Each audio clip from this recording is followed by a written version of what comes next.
Good morning, guys. So today is March 24, Tuesday.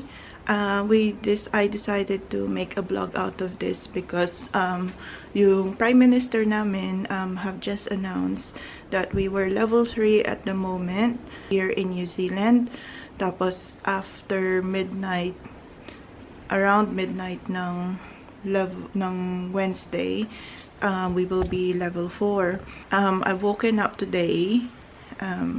It's 9 o'clock earlier para to get rice. So, I'll take you on an experience kung how is it now today here in New Zealand. So sa level 4 kasi, only the essential shops are open and only the essential workers are allowed to work. So, I'll see how things go with that. Siguro update ko kayo later during the day. Pero, let's just go and buy rice because rice is life. See ya! Moments later. So guys, we're here na sa Pack and Save, and it seems sobrang dami ng nakapark. I think people have really taken their time to come early for the goods that they need. So hopefully makahanap tayo ng rice dito. Good luck.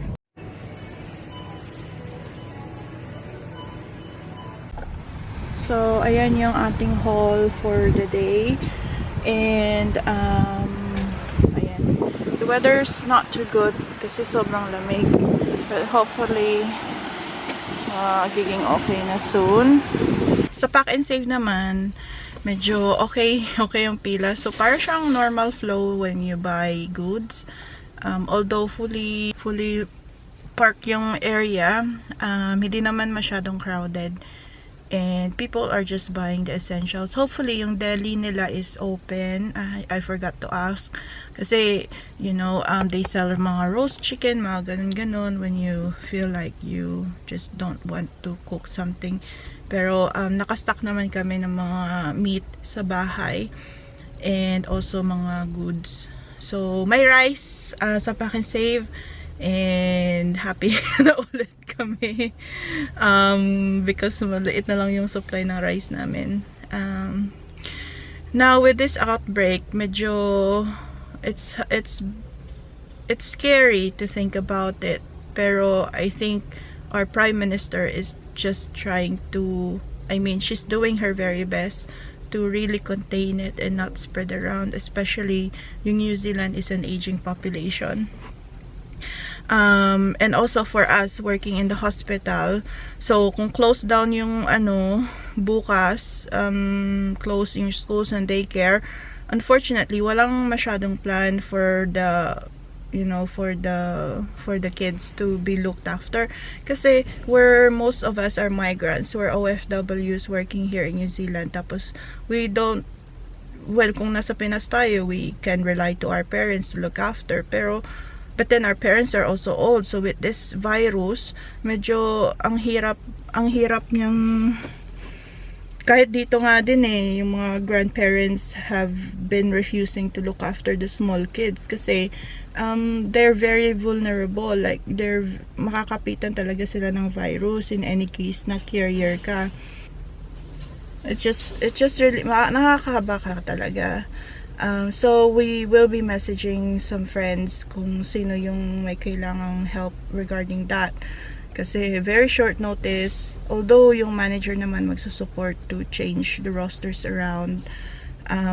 But we're really lucky enough na, as we have decided previously, na hindi na i-daycare si Faris kasi it's costly for us, tapos lagi siyang nagkakasakit. Oh my God. So we will be taking measures kung sakaling we will be accommodating mga kids. I think there was a discussion about it sa Nurses New Zealand group na sa Facebook about how they can do it. May sinabi daw yung daycare about maybe may isang point of person lang daw na iiwanan, and that will be that person throughout the whole lockdown process kasi yung level 4 will be implemented for 4 weeks. So we'll see how we go. So the situation here in New Zealand, medyo nakakaba. Last report yesterday was 102 confirmed. And then wala pa namang deaths. So medyo there were 2 cases na nag-spread out na daw sa community. And most parang they mentioned there are they've tested mga 4K people. Some are waiting kasi sabi na 24. Sana pwede nga lang rapid flu swab lang yan siya within later during the day, malaman mo agad kung ano kasi this time of year is flu season na. So I've managed to get my flu injection, and then it's hard for us. Pero sabi nga ni Jacinda, we just need to be kind, stay strong. You know, as New Zealand is our home country now, we're also trying to contribute. Well, we work in the hospital naman din. Pero hopefully we will get through this, and hopefully magiging okay.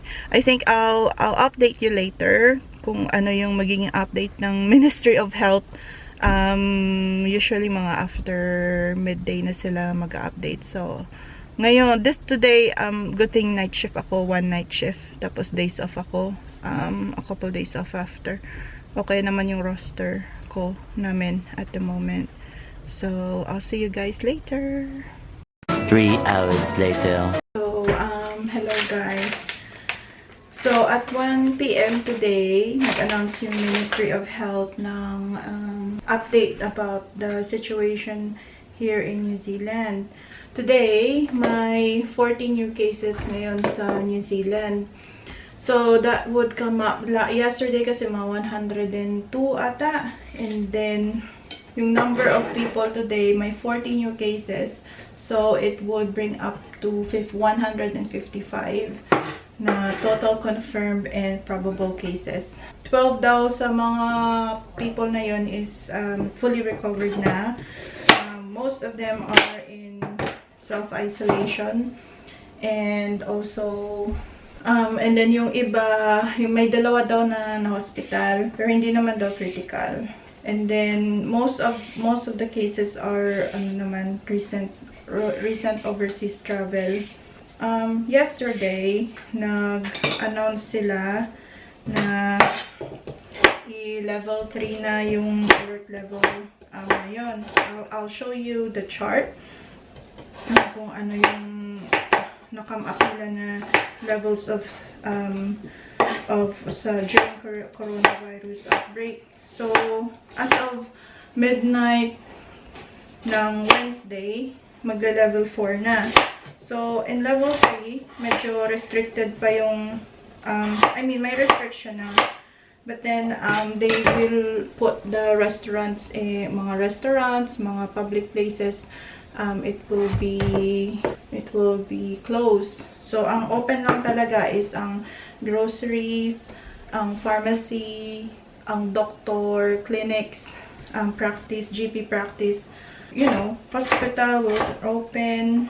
And then, included sa essential na yon is yung yung liquor shops daw. So, yesterday, parang nag-hoard ata or daming mga kiwis na bumili ng mga liquor stuff kasi gusto nila yan is bourbon and cola. Ayun, so kiwi culture talaga. Hindi naman nagkakaiba sa Filipino culture. 'Di ba? Social, tapos kung lockdown ka naman. So anyway, sa level 4, lockdown kayo, it will be implemented for 4 weeks. So yung mga schools, daycare centers, yung mga non-essential shops like mga restaurant, mga ganun, they need to close down. Ito yung nakakaba kasi you know, OFW tayo, marami talagang affected sa mga hotels, mga chefs, I mean, yung job ko naman, I work as a nurse sa hospital. Medyo, I mean, hindi siya masyadong affected, pero kami natatakot din. Pero okay naman. We have done trainings and we've had the right equipment to fight the infection. So far pa naman, wala pa namang na-admit talaga sa hospital namin dito sa Invercargill. But anyway, so si Prime Minister Jacinda, she was really good with reassuring everyone about what is the situation here in the country. So at 3 p.m. today, nag-announce siya ng nag-live update siya sa lahat. May mga questions kasi, like, okay, essential worker ka, you need to go to work, pero for example, both kayo ng husband is nag-work din, tapos wala kayong mapag-iwanan sa bata, and then may situation din na divorce yung husband and wife, hindi yung dalawa silang mag-look after sa kids nila. So may ganong situation talaga. Pero the idea of it, yes, everyone will be self-isolating, limit contacts talaga outside and public places, pero limit talaga yung contact. So whatever na. So anyway, may sinasabi kasi siyang bubble. So maintain that bubble. May recommended talaga yung aging population dito, 70 and above. And then yung immune suppressed people, bawal talaga mag-look after ng mga kids na nasa, na na-expose. So they have decided to not to let the grandparents look after the children. Scenario is mahihirapan silang mag-look after ng bata.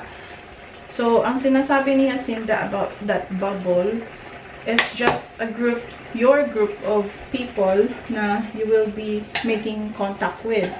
So, wala nang other else. So, exclusive lang talaga. Like, for example, kung kami ni Choi nag-work together, day job, na kailangan mag-work, and then, si Faris, we will be asking closer friends na mag-look after sa kanya. So, yun lang talaga yung main contact to lessen the risk of spreading of infection.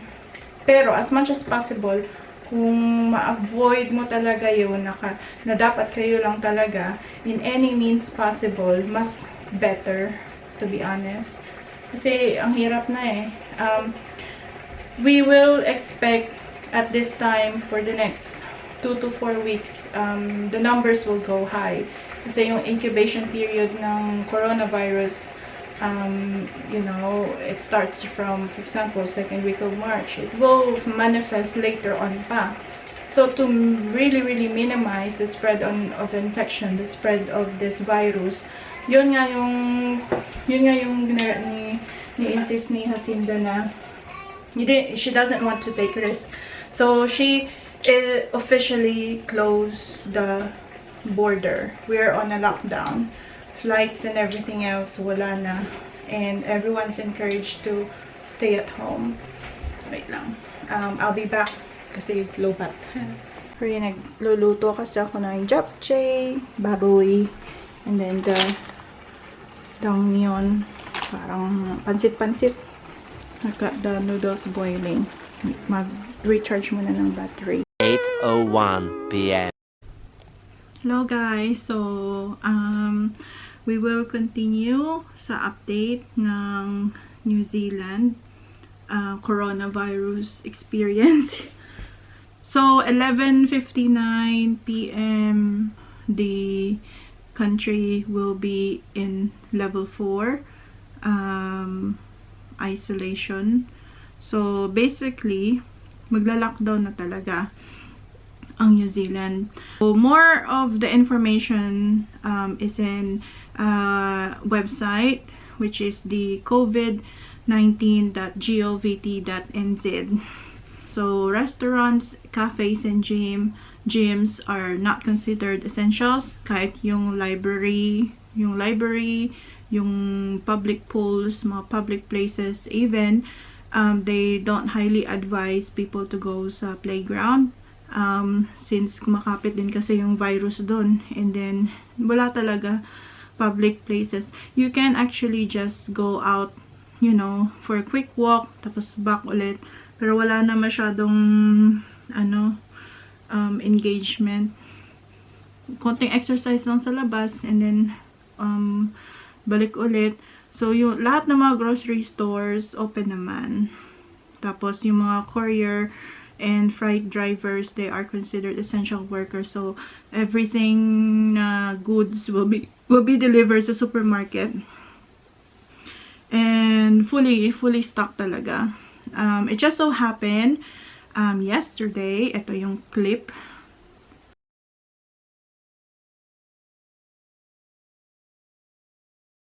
Yesterday kasi pumunta ako ng countdown, tapos ang haba ng pila. So from the time that I stayed here in New Zealand since 2011, first time ko talaga na-experience yon. And that was a bit overwhelming. Medyo nakakaba, pero you would think you know, yung mga elderly people din na nag-grocery. Tapos there's no need to hoard naman kasi yung supply ng basic needs is still there. Mga food, mga bread, mga sa amin kasi rice, we like a rice. Meron naman. So pumunta ako ng Pack and Save, that was around 9 o'clock compared to yesterday mga around 3 o'clock after yung announcement. So 9 o'clock this morning, okay naman yung flow. Medyo may distance lang talaga when you need to check out, pero hindi masyadong crowded, and everyone was so busy stocking shelves. So good thing, rice is life. Nakabili ako ng 10 kilong rice. Tapos yung sa domestic flights, those arriving in New Zealand still needs to go to self-isolate in a private car. Domestic flights will have only until 11:59 on Wednesday to go to where they need to be. May isang balita din na yung Roro sa Picton ata yon, na grabe overwhelming yung tao na gustong sumakay sa ferry. Tapos sa road assistance naman, kasi si Linlin, we need to service her. Pero so far, hindi naman namin kailangan gamitin at the moment. Okay naman, carry pa naman yung registration niya. Pero essential, sabi daw naman ng AA, yung road service tsaka yung home response are essential services naman din daw. So all AA sites, however, yung mga AA sites are now closed, yung office nila. Pero yung mga mechanics, some mechanics are expected to shut up shop for the lockdown duration. However, the government website states that an entity providing services to keep vehicle operational for essential work purposes will remain open. So, mag-inquire pa ako kasi usually we go to pit stop para magpa-service kasi under insurance pa siya. You know, just to check on everything. Every year kasi yan requirement dito sa New Zealand. Yung mga gasoline stations, they're open. Public transport, hindi na talaga siya available much. Sabi naman dito, taxi drivers and rideshare services are considered essential services and will continue. Yung visitor and tourist will be able to buy a ticket to leave the country but should not show up at an airport without a booking. Yung New Zealand Post, they will still continue to make deliveries. Yung mga builders, they're carry on working on essential services, so you can check on the website. Yung mga nagre-renovate, pero limited lang yung nagre-renovate sa bahay kasi mahilig sila mag-DIY dito. Limited lang what they can do. Kung sa mga veterinarians, they are essential service naman if you have a pet that is sick. Yung may criticism kasi at the moment na yung warehouse daw mag-remain open, unlike sa other mga supermarkets kasi essential, pero parang when our Prime Minister, parang nag-hint ata siya na parang i-close niya yung warehouse. Hindi ko lang alam. Kasi people will just have that temptation to go there to shop mas kahit hindi necessary. So yung no laming warehouse stationery will be closed. Pwede kayong mag-donate din ng blood because they are you know, essential service. Rubbish and recycling as also an essential service. So, importante yan. So, continue. Pwede kang mag-walk and run outside or mag-bike. Ang ano lang kasi, yung purpose lang ng staying at home is just meant to reduce the transmission of, you know, of the virus in the community. In a way na you just need to avoid public places. Yun nga, included yung playground. Pero okay naman daw mag-run, mag-bike. Tapos, you know, you can, basta may distance lang din if you want to visit a friend, may distance lang. Yung social distancing. And then, dito sa labas, kami, we have a very nice garden. So, ikot-ikot lang. Yan. Tapos sa tramping and hunting, wala na. They have discouraged that to be done. So anyway, that is this is the vlog before the whole lockdown. We will continue kasi my days off ako tomorrow. Matulog lang ako and then we'll see how life is like during the lockdown here in New Zealand. If you have any questions, feel free to comment.